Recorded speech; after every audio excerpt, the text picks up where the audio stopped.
Good morning. Good morning. How are you? Doing great for this last day of September. Can you believe it? I can't believe it. Boy, September's been a busy month. It has been. And a beautiful one. Absolutely. A little bit rainy today, but that's okay. Sometimes we need the rain showers. So, Stacy Borho here, and Tim Johnson. And Patti Bash. And Patti Bash. And we're here to talk about the Hult Center for Healthy Living. Something that I dearly love. That's right. What is it? What is Hult Center for Healthy Living. Okay. Tim always gets tongue-tied on all of the things that we get to talk about. Well, so some of these entertaining have long names. What am I That's supposed to do? It does have a long name, but it's got a long history too. So, Patti, why don't you tell us a little bit where the Hult Center came from? Well, the Hult Center came, we opened our doors actually in October of 1990, but it started when we moved to town.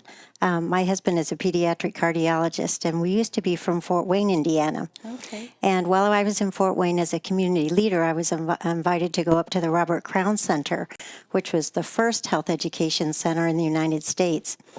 And we came back, all of us on that bus, and we were so excited. We went up to find what their approach was to substance abuse for our community, and we came back and we were so excited. So we decided in Fort Wayne, Indiana, to build a health education center.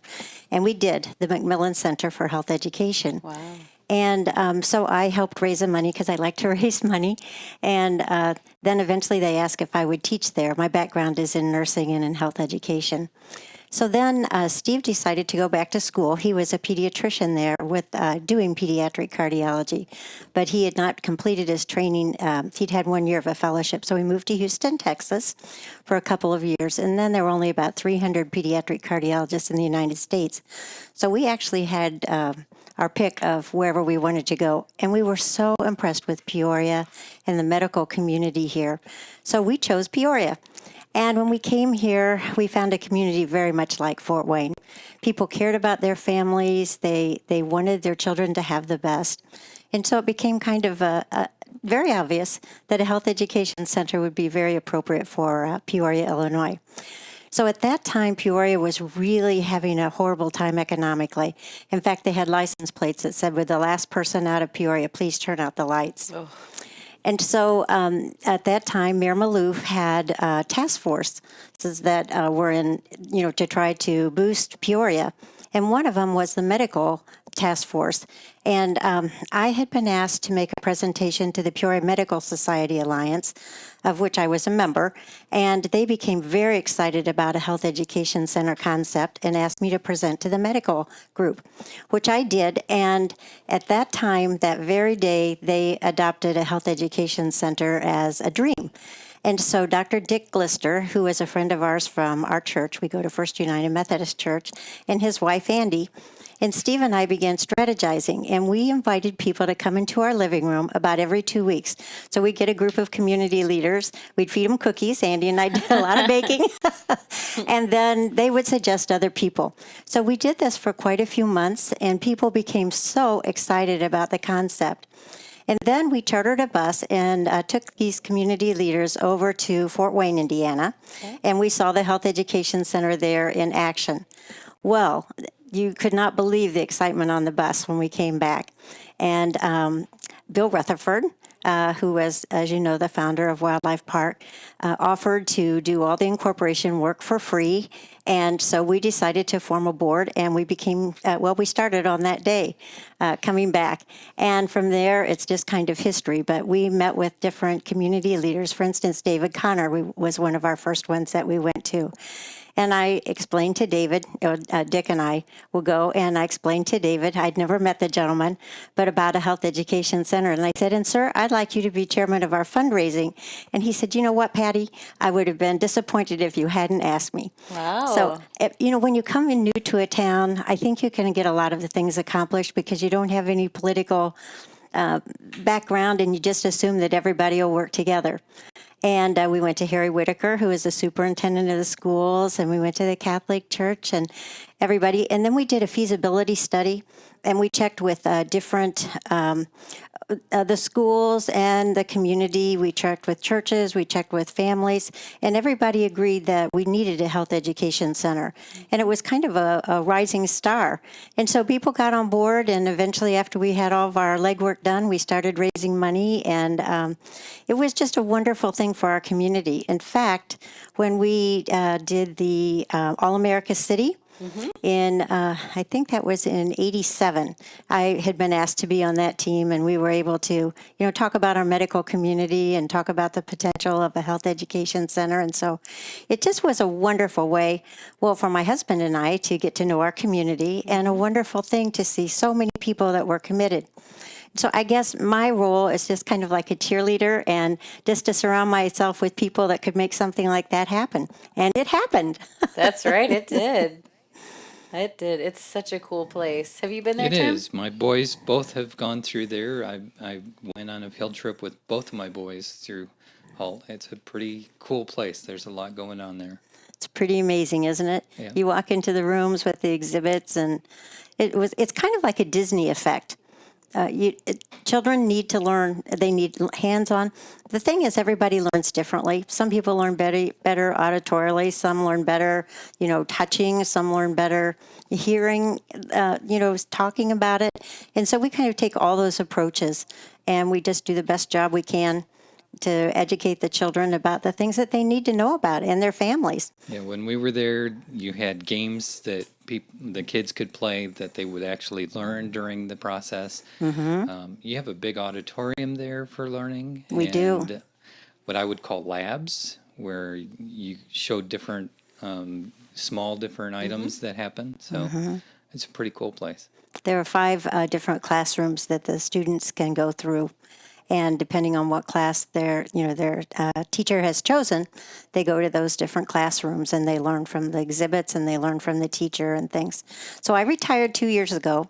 I was asked to teach health, which I absolutely love to do. I love to teach.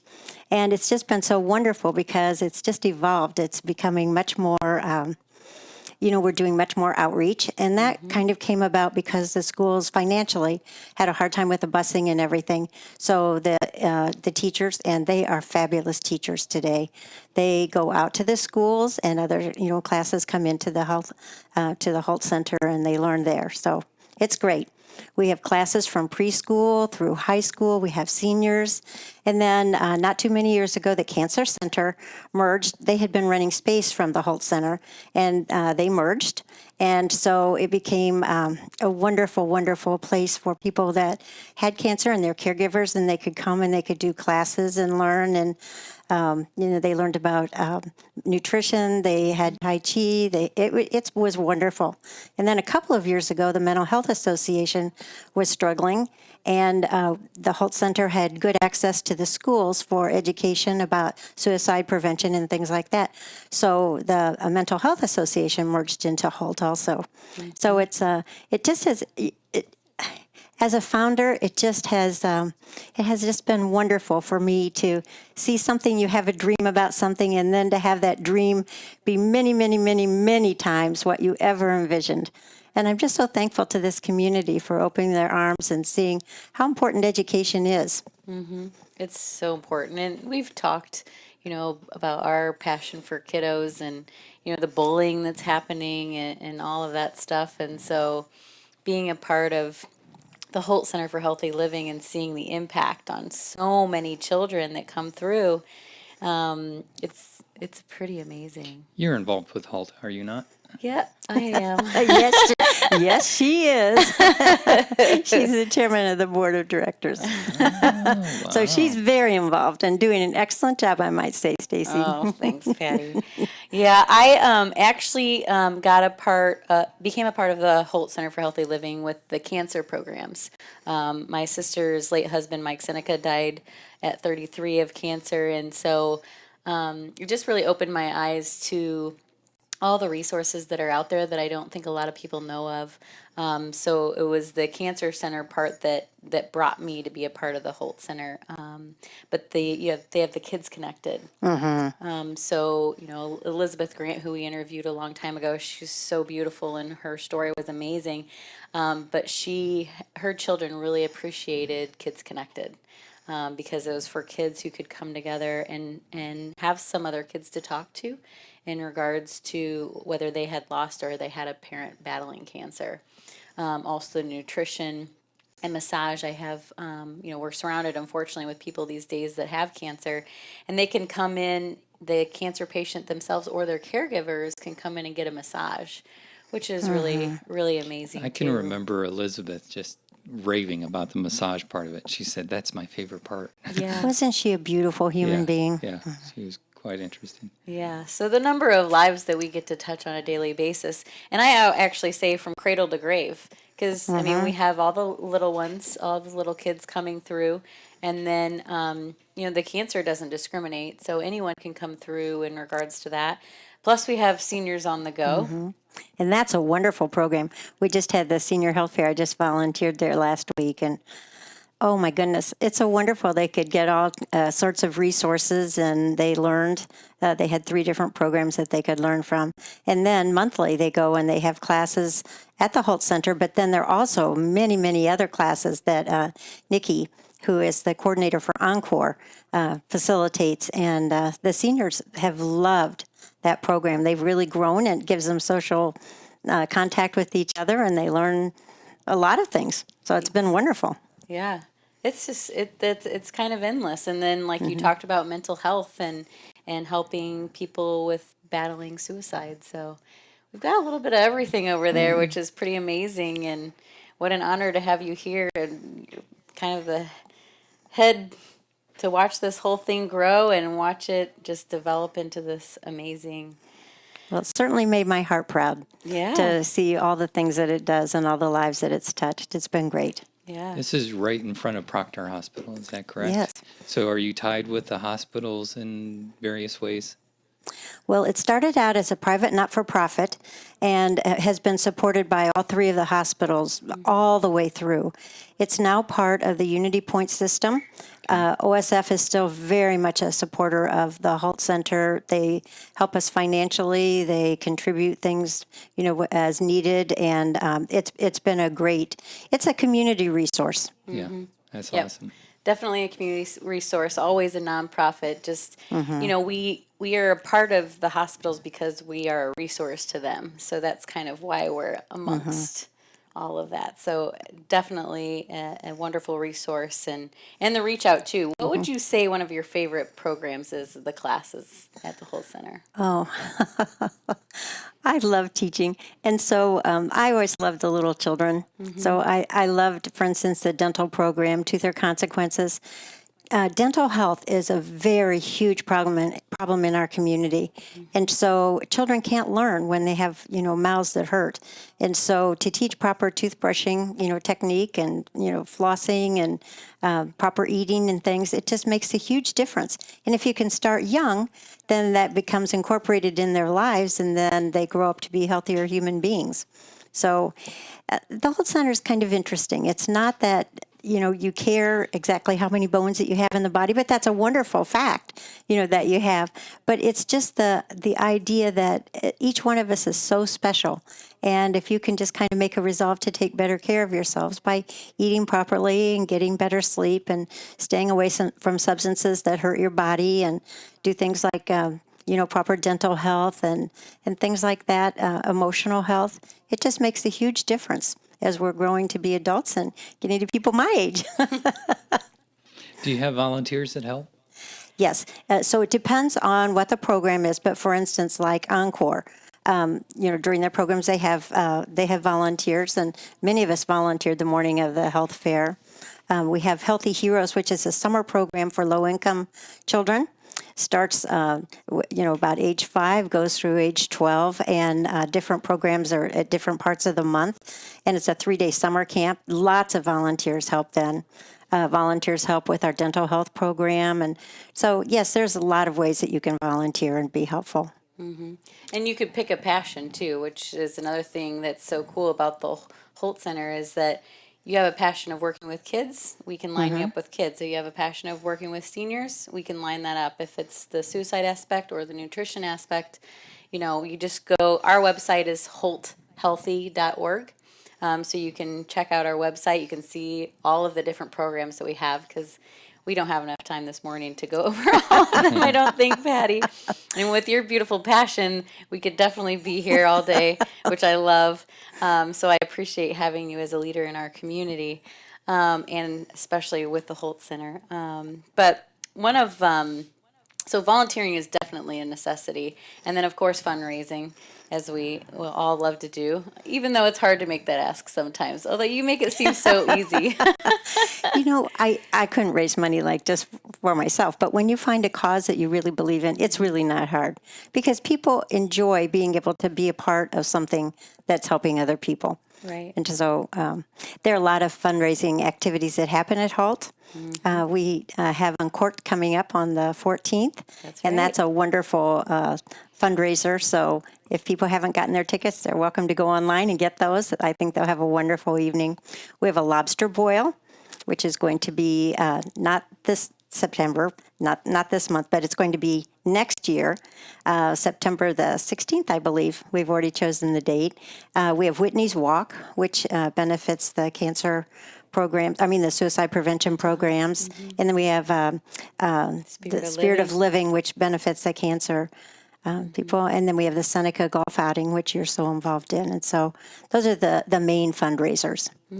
Wow. And we can find more about it at Hult Healthy, like .org. Health with a Y on the end of it. That's right, .org. hulthealthy.org. We do have a Facebook page too. So if you looked up the Hult Center for Healthy Living, you'll find our Facebook with all of the different things going on and pictures of the programs and that fun stuff. So the event that's coming up in 2 weeks from today is the Uncorked.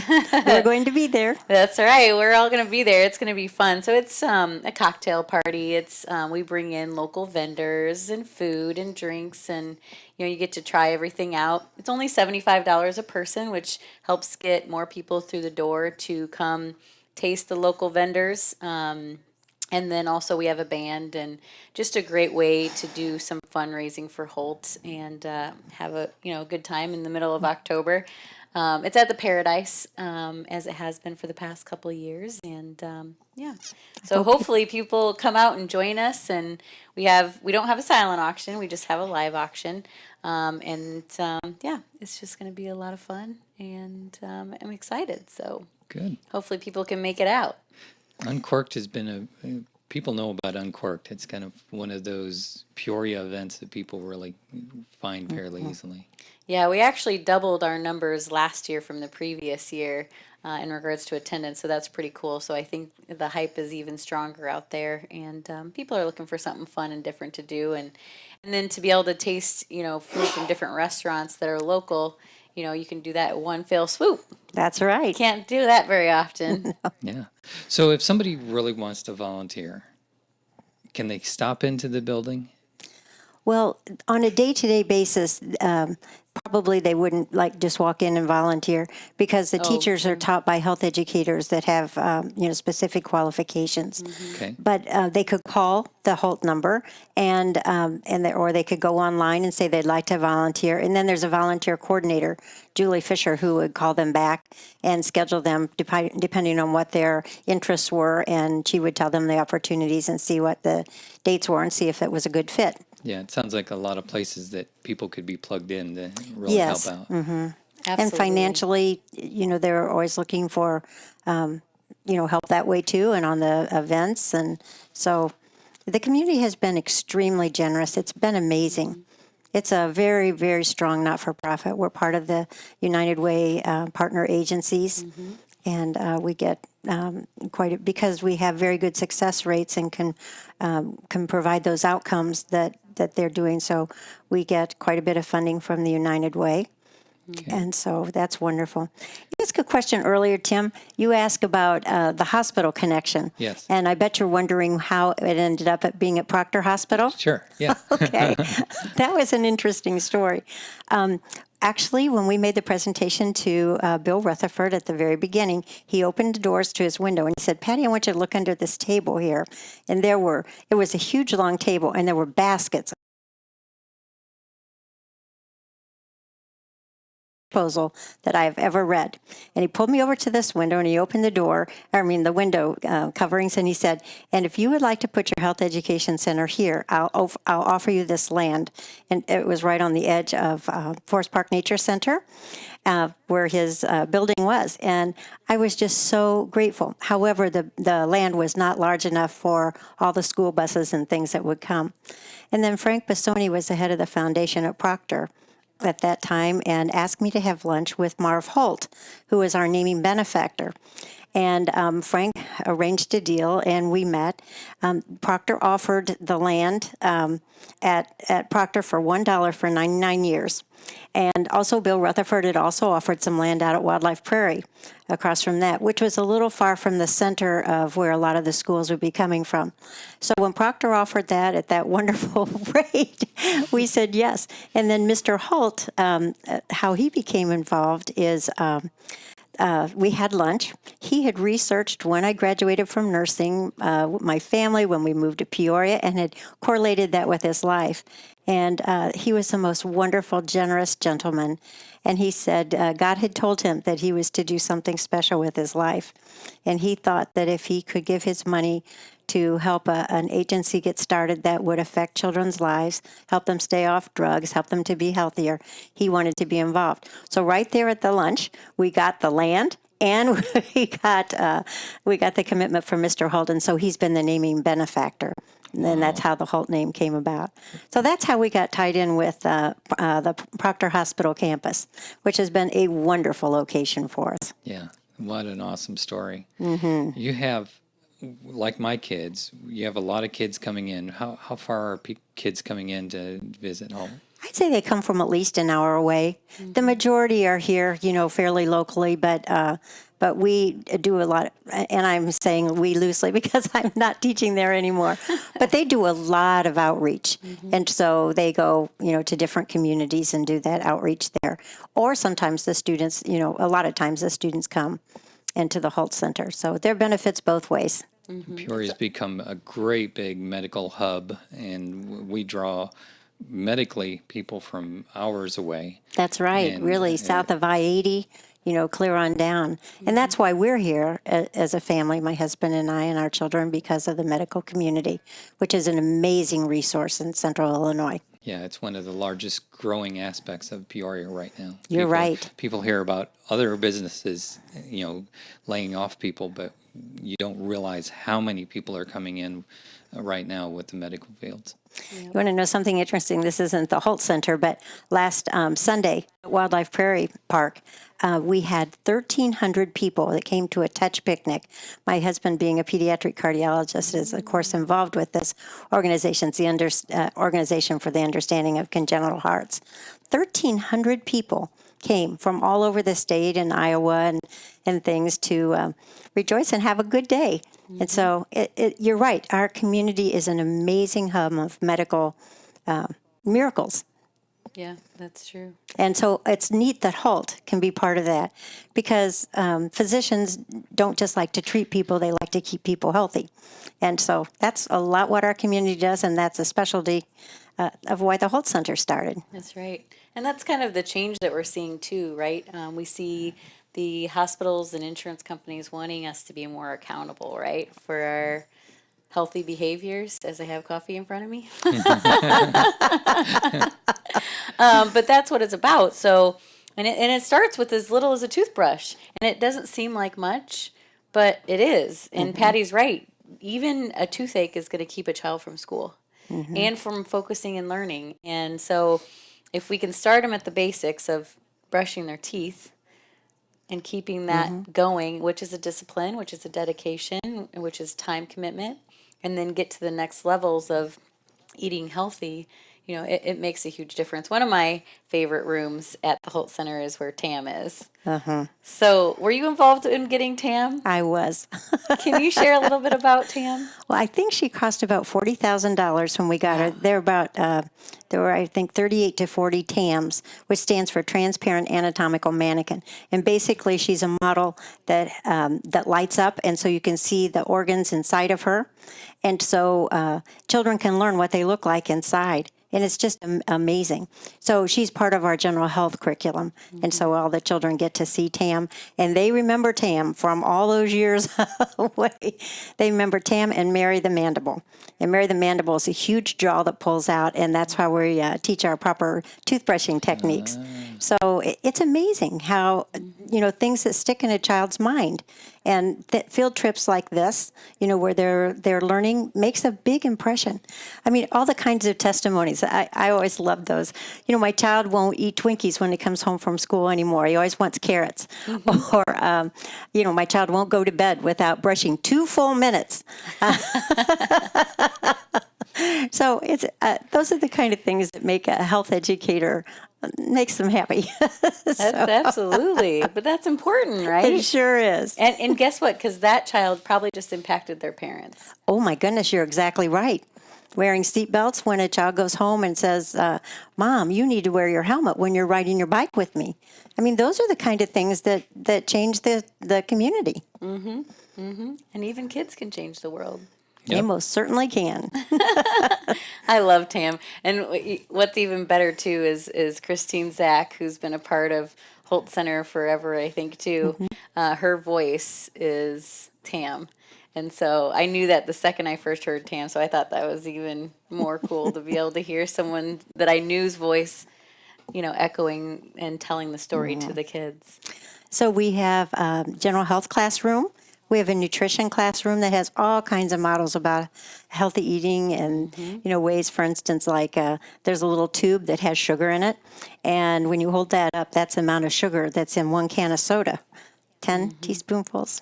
That's, people don't realize that. We have a family life education room, and then there's a substance abuse prevention classroom along with TAM. And each of them are amazing with the exhibits that they have and the education that goes on there. So you've been in most of the schools around here come in, and I'm sure that you have, everybody knows about you. What other groups come in besides the adults that we had talked about? Who else comes into the Hult Center? What other groups? Well, we used to rent the facility out a lot, but we don't, the Hult Center is just so utilized now that right. that we don't. But I think it's mainly the school children and the adults that come in would be the main people that utilize the Hult Center. Yeah. And then, the education classes with Encore, a lot of the different vendors and things come in so that people know the resources. So, like, for instance, at the health fair last week, they could get their blood pressure taken. They could, find out what their cholesterol was. They could find out resources for when they need to move into nursing home care, and things like that. So there were, I don't know, they probably had, 40 or so vendors maybe there? There's a lot. Yeah, There's a lot. I'm not sure the number, but it was quite a substantial amount. So it was kind of one-stop shopping. Yeah. Wow. It's a lot. It's a lot that happens at Hult, which keeps our staff very busy, and they do amazing work. Oh, they are so qualified. And they do it with such a smile. It's a wonderful place. You just walk in there and you just feel excited. And so people could call if they wanted to go on a tour. They could call up the Hult Center for Healthy Living and come on a tour. It is locked up, so you can't just walk in anytime you want to. But we would be happy to give them a tour so they can see all the amazing classrooms and just some of the stuff that goes on there. And our website has a wealth of information out there. And like there's a family fest that's coming up. I'm not sure what the date is. October. I'll have to send them to the website and see. Yes, but that would be for families, and you can come in, and there are lots of fun events that they can do, and they can learn that night or that day. So I'm not exactly sure the date, but the website would give that. Okay. So that is Hult Healthy Living or Healthy. HultHealthy.org. See, I got tongue tied again. Hult Healthy .org. All right. And we're talking with Patti Bash. She's one of the founders for Hult Center for Healthy Living. Thanks so much for your time. Oh, it's been a pleasure. Thank you for Thank you. having me. Thanks, Patty.